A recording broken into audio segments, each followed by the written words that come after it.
Hi everybody, my name is Gilad Goldstein. I'm here with Kenra Professional to walk you through how to do the wolf cut.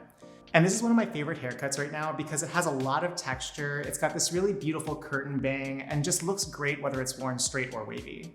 So I'm gonna walk you through my techniques. We're gonna learn how to create a beautiful curtain fringe, how to achieve piecey layers on the side, and then how to get that really beautiful disconnected layer in the back that makes the wolf cut stand out.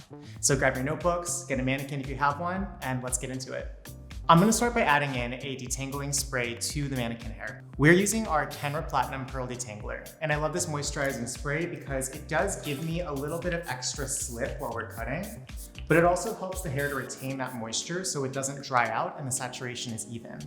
So the first step whenever we're doing a wolf cut is to make sure that we have balance on both sides. I'm getting in a center part just to divide the right and the left sides of the head.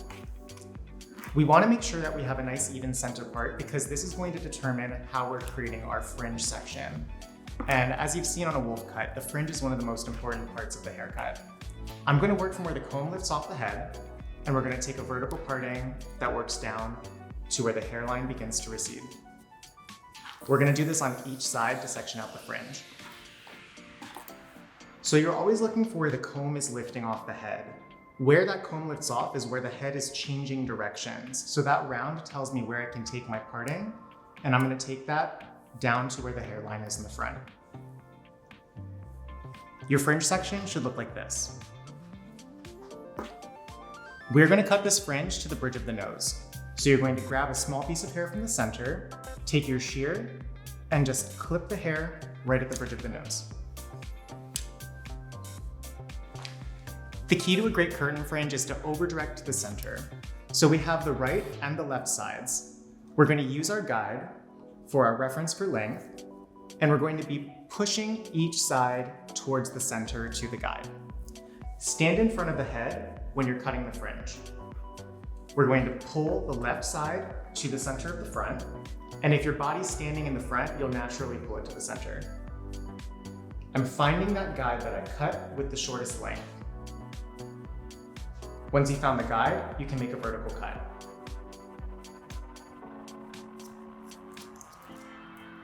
Because we pulled the section to the center of the hairline, it's going to get longer as it works towards the cheekbone. Take a small piece of your fringe as a guide for the other side, and clip the rest of the hair out of the way. Remember to keep your body centered in the front of the head. This is going to help you achieve balance for each side of the fringe.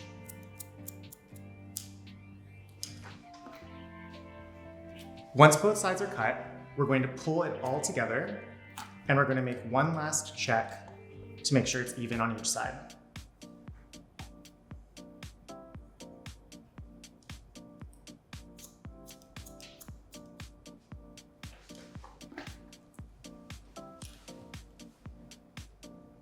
So now that we've cut the fringe, we're going to move on to the sides. Start by finding the high point of the head.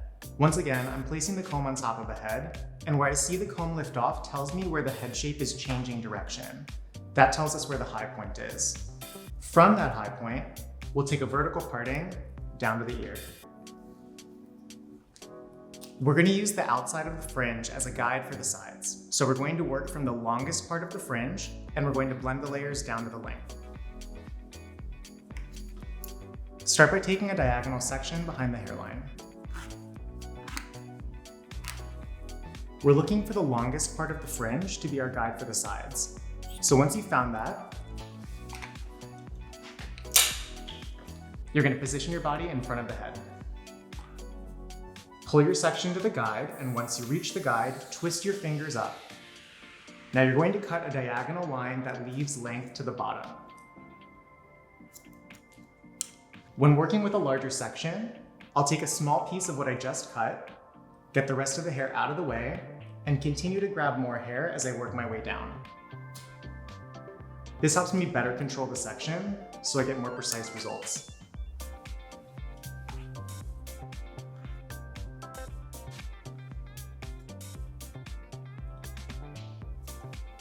Now you can start to see how that fringe is blending into the face framing layers. I'm pulling the hair to the stationary guide and using that to cut the rest of the sides.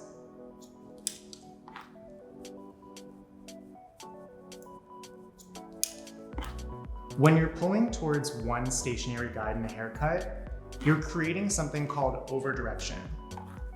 What overdirection does is it creates weight and length in the opposite direction of the cut. So by pulling all this hair to the front guide, I'm cutting layers that are short in front and that dramatically get much longer as they work towards the back.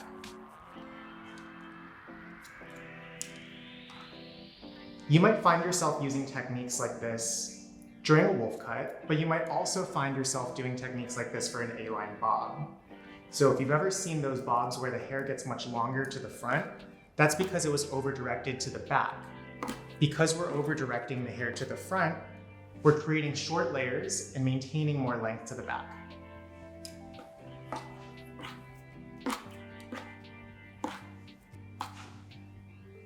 So on the other side, I'm finding the longest part of the fringe and using that as my guide, and we're cutting a line that's leaving length to the bottom. Remember as you work your way down to twist your fingers so that you can control the cutting line, and you're looking to maintain length.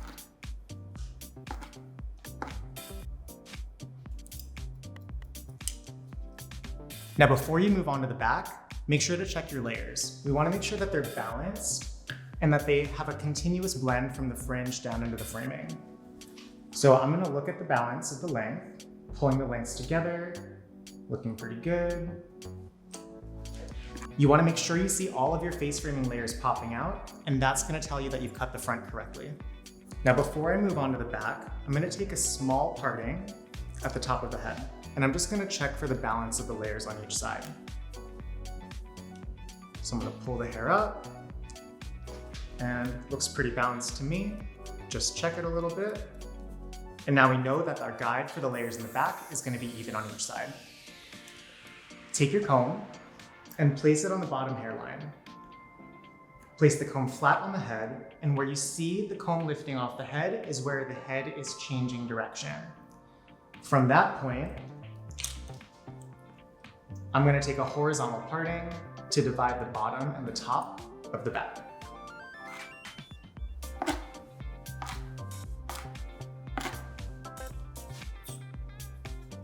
Now you could customize this. If you have a client who has really thick hair, you might want to take more hair for the top section because you're going to want to take away the density at the bottom. But for a guest who has really thin hair, or if you have very fine hair texture, you might want to maintain more density at the bottom so the ends don't look too thin.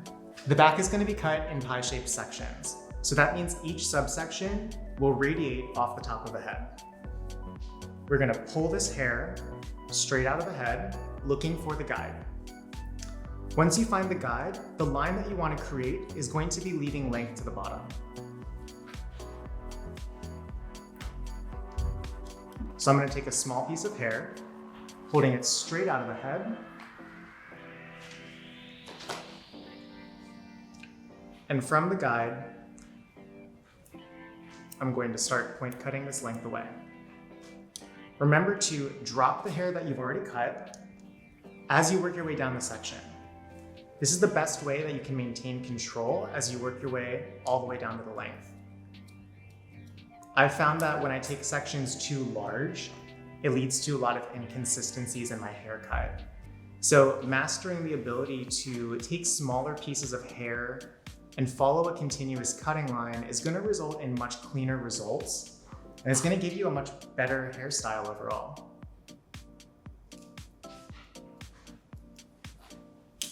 Now, as you comb that section, check to see that your layers are working from short to long. I'm going to take a small amount from the section we just cut, and we're going to take another pie-shaped section to continue cutting the back. Now, the reason we're taking these pie-shaped sections is because the head is round. So if you can imagine a beach ball or a basketball, you see those pie-shaped kind of radiations on the ball itself. The head is very similar, like it's also a round shape. So taking the pie-shaped sections helps us to create a more even amount of layers through the back. Remember to always look for your guide as you're cutting the back as well. If you can't see your guide, don't risk it and don't cut. You can always recomb that hair, Find your guide and make your cut. And remember, taking a small piece of hair as you work your way down is going to give you the best control.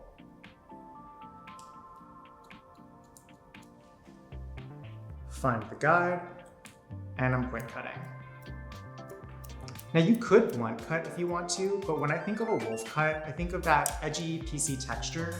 So point cutting is going to help me achieve that without a lot of extra work at the end. We want to work with our end result in mind. So by point cutting, we're getting half of the work done that we would be needing to do when it's dry. And it's going to make us have to do a lot less texturizing once the hair's already styled.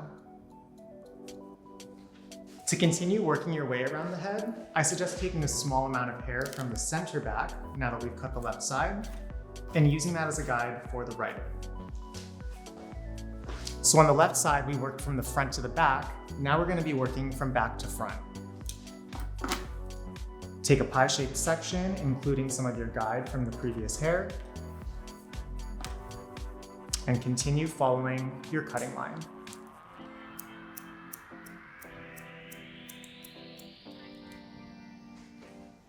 This technique also made it a lot easier in general for me to not get lost while cutting the back of the hair. Because I remember at the start of my career, one of the biggest challenges I always had was cutting layers into the back of the hair. So by having a sectioning pattern already mapped out, it gives us that roadmap so that we don't get lost and we can create consistent results on both sides. It also speeds up the process of the layering so that we're not having to think too much about what we're doing. We have a guideline that we've set, we have a roadmap that we've set for cutting the hair, and we can follow that to the end result.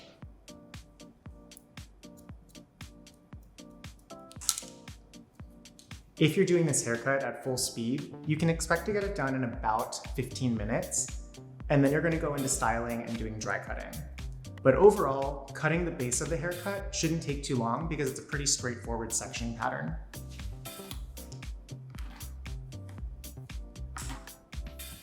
We haven't touched the length yet, but we're going to assess that once the hair is dry. So when the hair is dry, we're going to go through with slicing, point cutting, and some texturizing techniques to get a really soft, edgy look to the haircut. We're going to prep the hair before blow drying. The first product I'm going to use is the Kenra Mousse. This mousse gives the hair a medium hold, so it's perfect when you're looking for a little bit of volume without it feeling too stiff or sticky. And I find that it really builds the density and finer hair textures to hold a style all day. The second product is the Silkening Heat Cream. So combined with the volume mousse, we're gonna get a long-lasting style that has a really shiny, sleek appearance. And it's really great for achieving that edgy anime texture that's so common in a wolf cut. Now we're gonna blow dry the hair smooth, and then we'll get into some texturizing.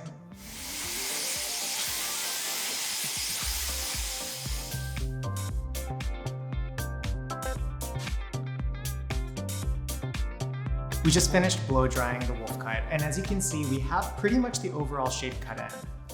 So you can see in the front the curtain fringe that we created and how it goes right into that edgy face framing. From a side view, you see the layering we created from the top of the head. There's a small little weight plank here, and it graduates down into the length. Because we didn't cut the length yet, there's a slight disconnect. So if you look really closely, you'll see the shape of the layers, and then the disconnect in the length. Now on any length of hair, you can go ahead and either leave that length or trim it. And I'm going to cut it right now to give it a little bit of some shape.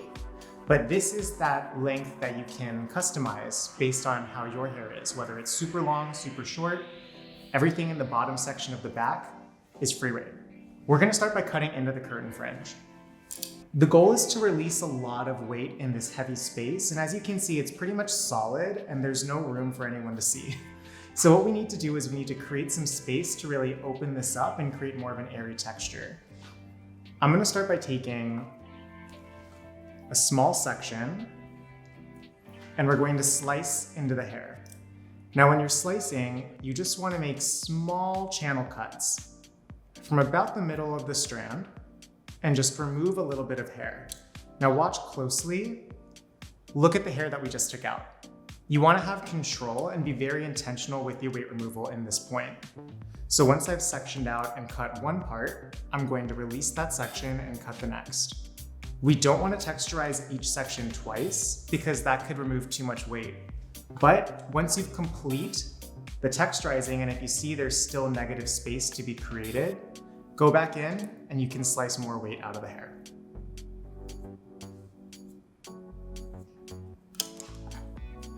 This technique is really focused on controlling the density. So you can see now when we comb the hair, the difference in the airiness versus on the other side where it's still a little bit heavier. You want to go into the ends now where it's a little bit more solid and start taking that blunt line and airing it out. So I'm going to bail out close to the ends where they're sticking straight out. And that now allows me to point cut into them to soften the look. You're going to see how it goes from solid to a little bit more transparent. And if you want it even more texturized, you can stop your fingers a little bit further up the strand and then begin your point cutting.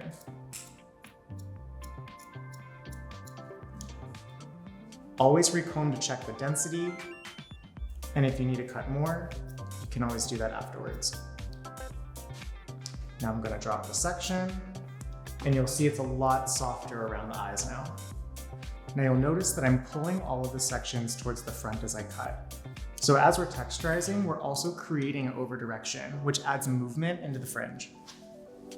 Now, if you want to add some shorter bits into the fringe, you can do that freehand. So I'm going to grab some pieces and I'm pulling them all towards the center and then just talking my shear down to cut some shorter bits in the center of the curtain fringe. So instead of being very technical with this, you can see us being very artistic and visual. So you're really looking to see where you need to remove that length and then just talking your shear down to create some layers as you create shortness in the fringe. This also opens up some space in the center, so if you want that fringe that splits in the middle, it's a really great technique to get that. It's also really helpful to do this on dry hair because you have a better understanding of how much density there is in the front. Because some clients have hairlines that are thicker and some are thinner, so you really want to customize it based on the hair you're working with. Once you're happy with your fringe, we're going to customize the pieces on the side. So one of my favorite parts about a wolf cut is the ability for someone to be able to put their hair up and have those fun little pieces drop out of the ponytail. What I like to do to customize these pieces is I'll just take some hair from the front, I'll tuck the rest of the hair behind, and whatever falls in the front is going to be the hair that drops out in the ponytail. So we'll clip the rest of the hair out of the way. And now this section is what we can cut and customize in the front. We're going to use the same weight removal techniques. So I'm going to slice some channels of hair away just to create some airiness and some space. You'll see my fingers dropping down the section so that we create different channels of weight removal throughout the hair. I can go higher in the front because our layers are shorter, but as we work to the bottom, we want to lower where we're taking the weight away because the length is longer.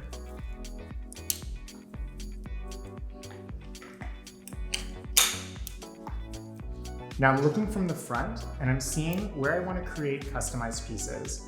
So if I really like this piece right here by the chin, I'm talking my shear down the strand to release the weight and create that spike. The idea here is to keep your shear pointed down at an angle, and that's going to cut a really nice graduated layer so that these pieces have a really beautiful face framing look.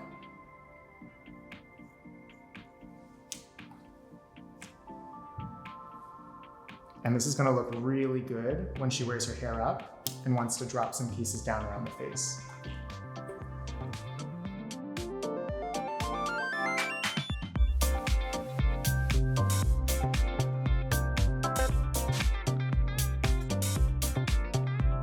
For the rest of the hair, we're going to slice more weight away.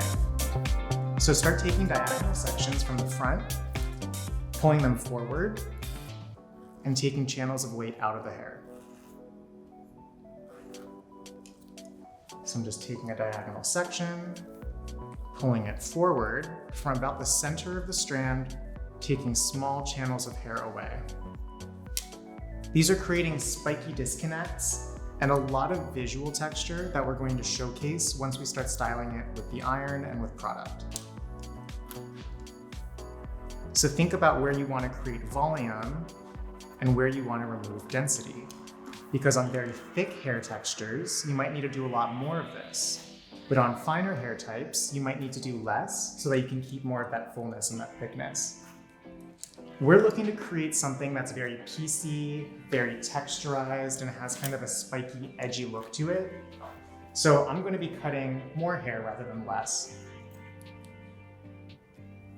Once you're in the back, you can start taking your sections a little more vertically. And once again, you're going to go in and slice. So take your sections up and release some weight.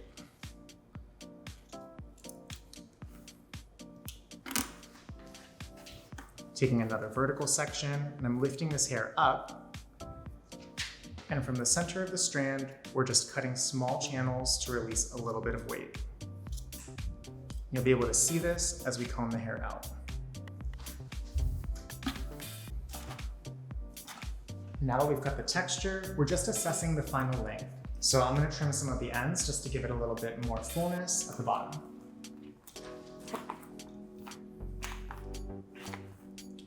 A great way to do this is just to pull those ends to the front and cut a nice diagonal line up towards the face. This is going to result in somewhat of a V shape in the back, so you can also use this on your long haircuts if you just want to achieve more of that V or rounded shape in your ends.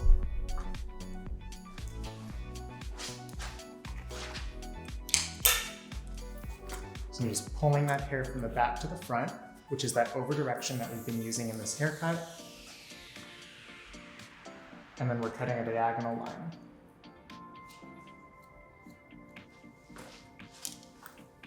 So that's how you do the wolf cut, and now we're gonna get into styling. So here's the final wolf cut. We went through, we created a really beautiful curtain fringe, as you can see, and we texturized it to really lighten up around the eyes. From there, we created a lot of really cool feathered layers that work all their way down to the length. And in the back, you can see that nice disconnected layer we created, which is really popping up that volume. Especially when the hair is curled, it gives a really nice lift to that. And yeah, so that's the final result. You can achieve this with texturizing, making sure you get a lot of nice layers in the hair, and then making sure to add a little bit of hairspray to really enhance them. Thank you so much for watching the wolf cut video. I hope you enjoyed it. If you like this content and you want to see more, make sure to follow Kenra Professional, and I'll see you in the next video.